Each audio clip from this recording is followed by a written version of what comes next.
धन धन सतगुरु तेरा ही आसरा। सभी इसी प्रकार जुड़े रहें और आप लगातार जुड़े हुए हैं तो इसी प्रकार आपने जुड़े रहना है। और YouTube पर भी अगर आप लाइव हैं तो इस लिंक को और शेयर करते रहें ताकि पूजा गुरु जी के अनमोल वचनों का सभी लाभ उठा सकें। धन धन सतगुरु तेरा ही आसरा।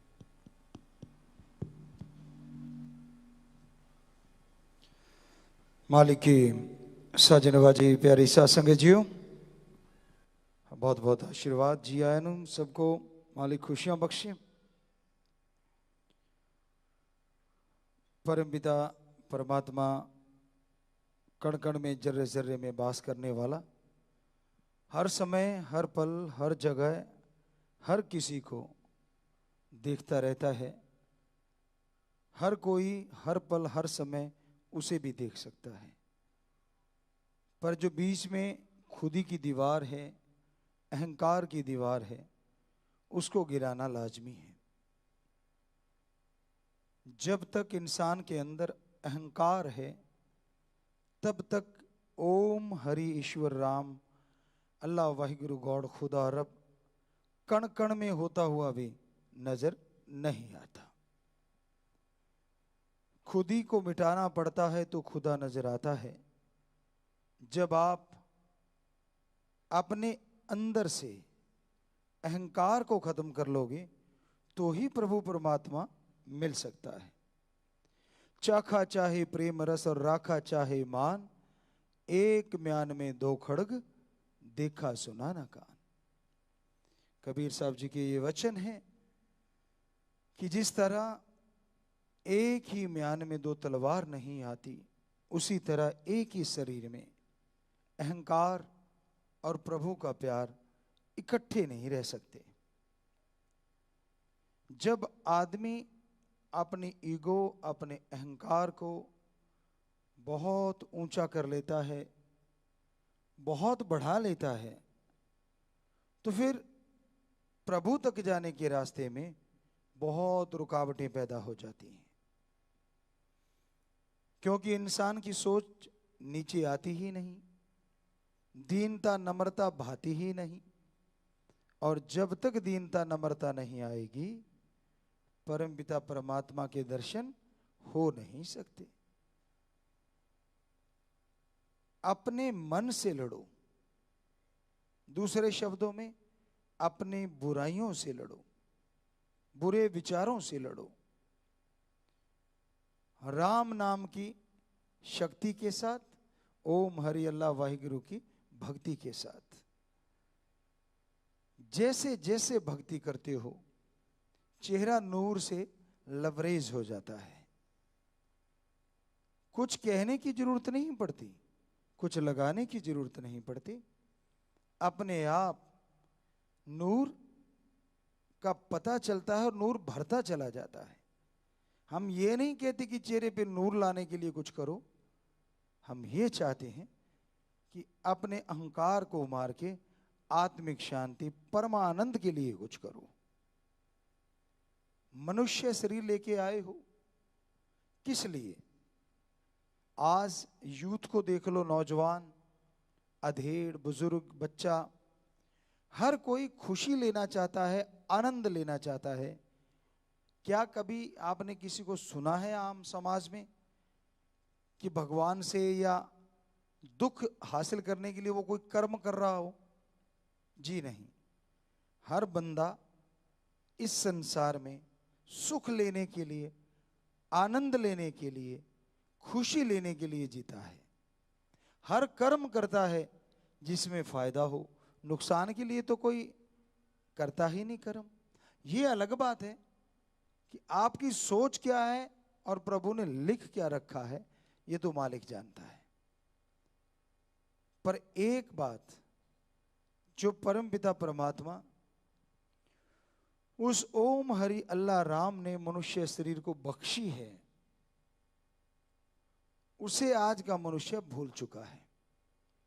आप क्षणिक आनंद के लिए नशा करते हैं, क्षणिक आनंद के लिए काम वासना में डूब जाते हैं, क्षणिक आनंद के लिए ठगी, बेईमानी, चोरी, जारी, पता नहीं कौन कौन से कर्म करते चले जाते हैं। क्या आपको पता है कि एक ऐसा आनंद है जो आपके अंदर ही भरा हुआ है? दूसरे शब्दों में कहें, वो परमानंद है, और आपके अंदर होते हुए भी आप अनजान हैं। थोड़े थोड़े खुशी के लिए, थोड़े थोड़े सुख के लिए कितने कष्ट उठाते रहते हैं आप। दूसरों की चुगली, निंदा, दूसरों की लात खिंचाई, दूसरों के जमीन जायदाद पे कब्जा, दूसरों के सुख पे आप आंखें गड़ाए रखते, कब दुखी होगा। पर जो असली सुख आपके अंदर छुपा हुआ है उससे आप अनजान हैं। तो पीर फकीर इसलिए समाज में आते हैं कि जो आपके अंदर सुख भरा हुआ है, जो आपके अंदर परमानंद भरा हुआ है, उसको आपसे मिलाएं। दूसरे शब्दों में, आप अपने अंदर के परमानंद को खुद प्राप्त कर सकें, इसलिए संत संसार में आते हैं।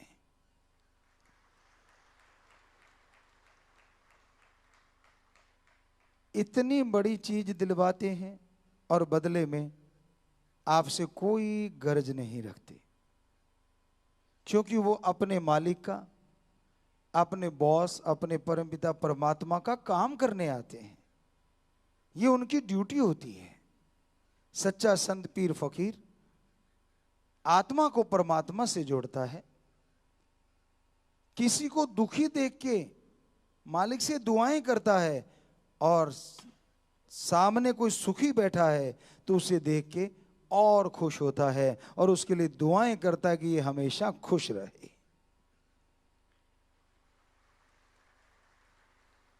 संतों का काम दुखी हृदय को परिवर्तित करके सुखी बनाना है। संतों का काम तड़पती हुई आत्माओं को परमपिता परमात्मा से मिला के उनकी तड़प शांत करना होता है। किसे टेंशन नहीं आज के टाइम में, छोटे से लेके बड़े तक को। छोटा बच्चा थोड़ा सा बड़ा होता है तो खिलौनों की टेंशन पड़ जाती है। एक के पास छोटा खिलौना, दूसरे के पास बड़ा खिलौना, तो ईर्ष्या शुरू हो जाती है कि मेरे पास क्यों नहीं। थोड़ा और बड़ा होता है बचपन तो थोड़ी सी टेंशन और तरह की हो जाती है कि इसके कपड़े अच्छे, मेरे अच्छे क्यों नहीं। ये स्कूल मोटरसाइकिल पे जाता है, कार पे जाता है, तो कार पे जाने वाला ज्यादा खुश, स्कूटर वाला कहता है देखो ये कार पे है। स्कूटर वाले से दुखी साइकिल वाला कहता है ये देखो स्कूटर पे है। और साइकिल वाले से दुखी पैदल जाने वाला कहता है यार इसके पास साइकिल है। तो टेंशनें थोड़ा सा बड़ा रूप लेना शुरू करती हैं।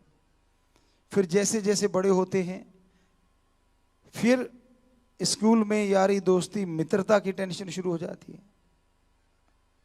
इससे दोस्ती है, उससे नहीं है। आजकल तो नए नए शब्द इजाद हो गए हैं, ब्रेकअप हो गया, फलाना हो गया, धिंकड़ हो गया। सीधी सी बात की दोस्ती टूट गई या दोस्ती बन गई, कपड़ों की तरह दोस्तियां चल रही हैं। कोई जमाना होता था, कहा जाता था कि दोस्ती तो लग गई तो लग गई। आपस में दोस्त बन जाते थे तो बन गए, विचार मिल गए तो मिल गए। लेकिन आज तो गिरगिट से भी तेजी से दोस्तियां बदलती जाती हैं, फिर उनकी टेंशन हो जाती है। और कई बड़ी एंजॉय भी करते हैं। दोस्ती बन गई तो पार्टी, टूट गई तो पार्टी। अजीबोगरीब सा माहौल हुआ पड़ा है, आदमी अपने होश में नहीं। और ये जन्म देता है एक भयानक चीज को, और वो है नशा, ड्रग। जब दिमाग उलझन में फंसा रहता है, हर चीज में टेंशन, पढ़ाई ढंग से नहीं आ रही, माँ बाप लड़ेंगे उसकी टेंशन, दोस्ती टूट गई उसकी टेंशन, बन गई उसकी टेंशन कि बन तो गई कि बिगड़ ना जाए, उसका डर पहले है। तो यूं टेंशनें बढ़ती जाती हैं। और आज हमारा यूथ, हमारे नौजवान, सिवाय उनके जो राम नाम से जुड़े हैं, बहुत ही भाग्यशाली हैं आप। हमारे यूथ, हमारे बच्चे जितने भी पूरी दुनिया में राम नाम से जुड़े हैं, अल्लाह वाहिगुरु गॉड खुद अरब से जुड़े हैं, बहुत भाग्यशाली। आपको नहीं पता वो बच्चे जो नशे से जुड़े, पूछिए उनकी माँ से, पूछिए उनके परिवार से कैसे नर्क बना हुआ है वो घर, कितनी बर्बादी हो रही है वहां। तो ये सब टेंशनें, ये सब परेशानियां इंसान की अपने ही बनाई हुई हैं, क्योंकि वो अंदर वाले परमानंद को भूल के जगह जगह से आनंद ढूंढता है, जगह जगह से खुशियां चुनना चाहता है। एक खुशी हाथ में आती है, फिसलने का ज्यादा डर लगा रहता है, फिर यकीन नहीं रहा किसी को किसी पे, और वाकई यकीन के लायक भी कोई कोई बचा है। अब दोस्ती है, घर से निकला, चक्कर दिमाग में टेंशन इस बात की रहती है जो घर में बैठा कि ये बाहर गया कहीं किसी और से ना दोस्ती कर ले, उसका टेंशन ज्यादा है। और बाहर वाले को होता है कि मेरे घर में ना कोई आके दोस्ती कर ले। हर तरफ टेंशन ही टेंशन। इसकी वजह बहुत खान पान भी है। चटर पटर ज्यादा खाते हैं बच्चे, उसमें क्या ताकत है, कौन से प्रोटीन है, ये नहीं देखते, जीभ का स्वाद आना चाहिए ये देखते हैं। अब उसमें मसाले हैं, तरह तरह की भावनाएं हैं उसमें। हम आपको कहा करते हैं ना, जैसा खाओ अन्न वैसा होए मन, ये संत पीर पैगंबरों की वाणी में लिखा है। तो आप बाहर जाके खाना खा रहे हैं, मान लीजिए वो शेफ है, खाना बना रहा है, उसके मालिक ने उसको डांट दिया, तो वो बना रहा है आपके लिए, कुलचा बना रहा है या छोले बना रहा है या जो भी आप खाते हो, डोसा बना रहा है, फोसा, जो भी आप खाते हो, बहुत सारे नाम है, कुछ ऐसा भी हो सकता है हम ना जानते हो। तो वो बना रहा है लेकिन गालियां दे रहा है, तेरी फलानी धिंकड़, आप सब जानते हो, क्योंकि वो लड़ा हुआ है। और आप बड़े मूड बना के गए हो, यार बाहर का खाना खाने जा रहे हैं, आज तो सैटरडे है, आज तो संडे है, बच्चों को आजकल नौजवानों को होता है, वो आपका पंजाबी च कहिए तो मंजी ठोक देता है सीधी, कि सारा मूड बना बनाया, जब वो खाना खाओगे उसकी भावनाएं मिक्स हो गई, कुछ हो सकता गुस्से में पसीना आया, उसका भी तड़का लगाओ साथ में, लगता देखा है हमने भाई, सभी को नहीं हम कह रहे, पर जो देखा है, तो वो भी तड़का भी लग गया साथ में स्पेशल वाला, और साथ में उसकी भावनाएं उसमें आ गई, वो बोलता रहा, गालियां देता रहा। आप खाते हो, यार मूड अच्छा भला लेके, तो ये क्या हो गया, आप महसूस करना, कभी ना कभी ऐसा हुआ होगा, सबके साथ जरूर हुआ होगा जो बाहर जाके खाते हैं कभी ना। जी बिल्कुल हुआ है, बच्चे हाथ खड़ा कर रहे हैं, होता है, बड़े अच्छे मूड में जाते हैं, बड़े खुशी में, पता ही नहीं चलता पल में लड़ाई हुई नहीं कि मूड तार तार हो जाता है। तो इसकी वजह ये भी है। हाँ, वहाँ स्क्रीन पे भी बच्चे हाथ उठा रहे हैं। जी बेटा जी, बिल्कुल सही कह रहे हो आप। जी जी, आपका ही अनुभव हम शेयर कर रहे हैं, इधर आ रहा है आपकी तरफ से, हम इधर आपको बताए जा रहे हैं। जी आशीर्वाद। तो कहने का मतलब, ये छोटे छोटे आनंद के लिए जो आप करने जा रहे हैं, क्यों ना घर में राम नाम का जाप करके खुशी खुशी भजन सुनते हुए खाना बनाया जाए, मालिक का नाम लेते हुए खाना बनाया जाए, ओम हरि अल्लाह वाहिगुरु गौड़ खुदा रब को याद करते हुए खाना बनाया जाए। अगर खराब मूड है 100% ठीक हो जाएगा, लाजमी खुशी आएगी। आप खुशियां होटल में ढूंढने गए हो, खुशियां घर में बैठी हैं। पर कौन मानता है आज के जमाने में, कहते हैं आउटिंग अच्छी होती है, चाहे चित्र खा के आए, वो एक अलग बात है, आपस में लड़ाई हो जाती है, वो चित्र मारा ना मारा एक बराबर, दोनों के मुंह कुप्पा सुजे होते हैं, मियां बीबी के या बच्चों के। तो उसकी वजह पवित्र वेदों में ऐसे नहीं लिखा कि जैसा अन्न ग्रहण करोगे वैसा मन पे असर लाजमी होगा, जरूर होगा। तो घर के खाने को आप यूं मजाक मत समझो, उसमें बड़ा कुछ छुपा होता है। पहले माँ बहनें जो होती थी, कोई चलो मान लो कोई गीत गाते ही बना लेती थी, या राम का नाम लेते हुए बनाया करती थी, तो बड़ा उसका टेस्ट आज तक नहीं भूलता। और आजकल आप कोई भी चीज ले लो, उसमें कुछ ना कुछ गड़बड़ पाई जाती है। उत्तेजना तो है ही है इन चीजों में, क्योंकि मसाले ज्यादा हैं और सहने की शक्ति फिर रहती नहीं जब मसाला ही मसाला, ऊपर से जहर वाले मसाले। अब सब्जियों पे स्प्रे करी, दूसरे दिन तोड़ लेते हैं, यार ये चमक रही है सब्जी, ये बढ़िया है, और सामने वाला भी पैसे ज्यादा लगाता है कि अच्छा ये चमक को देख के गिर गया। ये नहीं पता कि 2 दिन की अगर स्प्रे के बाद तोड़ ली जाती है सब्जियां, तो उनमें लगभग 70 से 90% जहर ज्यों का त्यों रह जाता है। आप खाएंगे, ऐसा नहीं कि आप जहर कोई एकदम असर कर जाएगा, लेकिन वैसा अगर लगातार खाते रहे आप तो फिर ज्यादा देर नहीं पड़ेगी, कोई ना कोई रोग, भयानक परेशानी आपको घेर लेंगी। तो पहले होते थे ऑर्गेनिक। अभी कुछ डॉक्टर साहबानों से बातें चल रही थी, आते आते बातें कर रहे थे, वहां बैठे बातें कर रहे थे कि पहले, हम बात अपनी करेंगे किसी और की क्यों, 72 में 72, 1972 की बात, या 73, 78 तक की बातें, उससे पहले की बातें, तो गांव में कोई डॉक्टर ही नहीं होता था, कोई जानता ही नहीं था कि बीमारी होती क्या है। फिर धीरे धीरे झोले वाले डॉक्टर, आरएमपी या जो भी हैं, वो क्या है उनकी डिग्रियां तो पता नहीं, राम ही जाने, पर एक थैला सा जरूर होता है, उसको इसीलिए झोला वाला डॉक्टर बोला जाता है। तो वो बेचारे कभी कभार आने लगे किसी किसी गांव में, अदरवाइज ये था ही नहीं, खान पान इतना बढ़िया, कोई बीमार होता ही नहीं था। हो लिया तो देसी नुस्खे होते थे घर में ही साफ, ज्यादा थकावट होगी, काम धंधा करते, गुड़ खा भाई, दूध पी ले भाई, हो गया, फिर से लग जा काम में, पता ही नहीं चलता था। आज वाले गुड़ में ही नहीं पता क्या क्या डंगा पड़ा हुआ है, तब तो प्योर होता था। गुड़ को साफ किया जाता तो भिंडी के पानी से, लौकी के पानी से, ऐसे हम अपने, हमारे भी वहाँ गन्ना वगैरह होता था, गुड़ बनते थे। तो ये चीजें हमने देखी कि ऐसे ये है सही। तो आजकल मसाले बन गए हैं, कच्चे केले को पल में पक्का बना दिया जाता है, वो बेचारा अभी पक्का हुआ नहीं होता, पहले ही पीला हो जाता है, अंदर से और ही गांठें सी निकलनी शुरू हो जाती हैं। आप खाते हो बड़ा चस्के के साथ और दबाते हो तो अंदर से गांठ सी बनी पड़ी होती है, लगता है ये क्या हो गया, अच्छा भला था।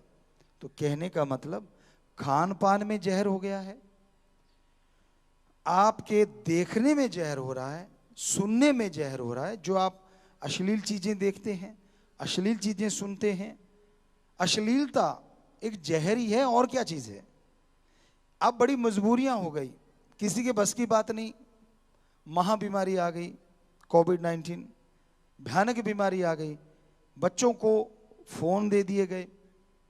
फोन जरूरी थे कि भी पढ़ाई ऑनलाइन हो गई, पर हमें नहीं पता वो ऐप कब बनी है। कहते हैं कि माँ बाप उस निगरानी रख सकते हैं बच्चों की, वो कर क्या रहे हैं, लेकिन हमें नहीं लगता कि किसी को पता होगा इन चीज़ों का, बहुत कम लोगों को पता होगा कि वो ऐप डाउनलोड कर लो तो बच्चा क्या क्या कर रहा है उस फ़ोन पे, तो आप देख सकते हो। शायद ऐसा आईटी विंग के बच्चों ने हमें बताया, तो हमें भी नहीं मालूम था। आपको क्यों झूठ बोले, जो चीज़ का नहीं था तो नहीं था, हम कौन सा फ़ोन चलाते रहे ना, पहले कोई ज़्यादा चलाते थे, सिर्फ उन चीज़ों का आपको बताते रहते थे, तो वहाँ तो मतलब ही नहीं है, वहाँ तो फ़ोन होते ही नहीं, कहने का मतलब। तो वो ऐप डाउनलोड करते हैं आप, तो पता चलता है बच्चा कर क्या रहा है, क्या हो रहा है, कैसे। लेकिन नहीं, आपने नहीं की, वो पढ़ाई करते करते कुछ दिखने में मिला अच्छा सा, उसको देखा, उसमें देखा कुछ अच्छा सा और लिंक मिल गया, लिंक मिलते मिलते मिलते मिलते जहर तक पहुंच जाता है बच्चा, और फिर उसके दिलो दिमाग में जहर भर जाता है। यकीन मानिए, ये जो ऑनलाइन, हालांकि और कोई चारा भी नहीं है, इसके अलावा क्या कर सकते थे। वैसे तो ऑनलाइन ये भी तो है, कितने लोगों की नशे छूट गए, कितने लोग बर्बादी से बच गए, कितने राम से जुड़ गए। तो ऑनलाइन का मतलब ये नहीं है कि वो ये बीमारी है, फायदेमंद भी है, लेकिन उसमें गंदगी वाली चीजें ज्यादा आनी शुरू हो जाती है। बच्चा पढ़ रहा है, उसमें कहीं लिंक आ गया कि इसको देखो, वो बेचारा उसको देखता है कि चल देखने में क्या हर्ज है, वो आगे वाला और उसके आगे वाली कोई और गलत चीज, और गलत चीज, और आखिर में तो ऐसा छोटे छोटे बच्चों से ऐसी चीजें। तो माँ बाप का फर्ज है ऐसी चीजों पे कंट्रोल करना, हमारी संस्कृति को बर्बाद मत होने दो। और जो क्षणिक आनंद के लिए आप भागते फिरते हो, आपके अंदर परमानंद ओम हरि अल्लाह राम ने भर रखा है लबालब, बस राम का नाम जपो, अच्छे कर्म करो, यकीन मानो अंदर से वो हरि रस आपको मिलना शुरू हो जाएगा, और आपकी जिंदगी खुशहाल हो जाएगी, आनंदमय हो जाएगी। तो प्यारी साथ संगत जी, कल आपसे एक वायदा हमने किया था, वो अब पूरा करते हैं अभी।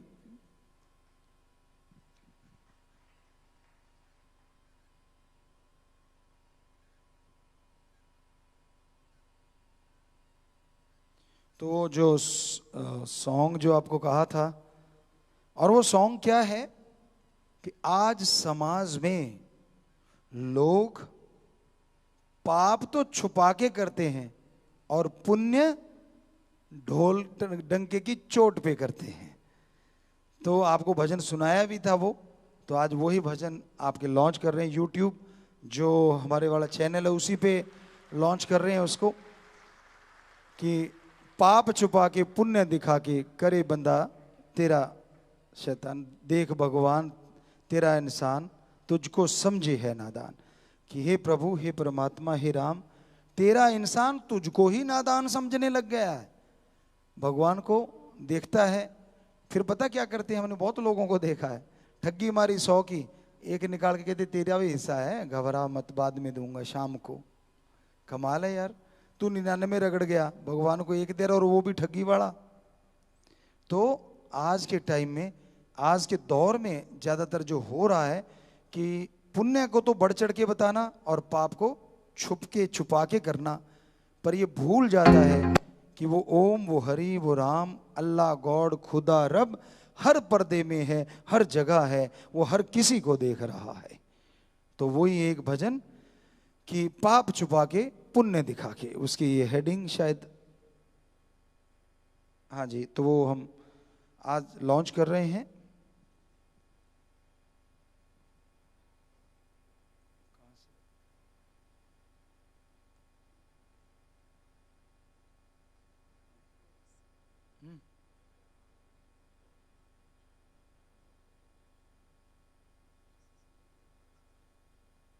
ये है।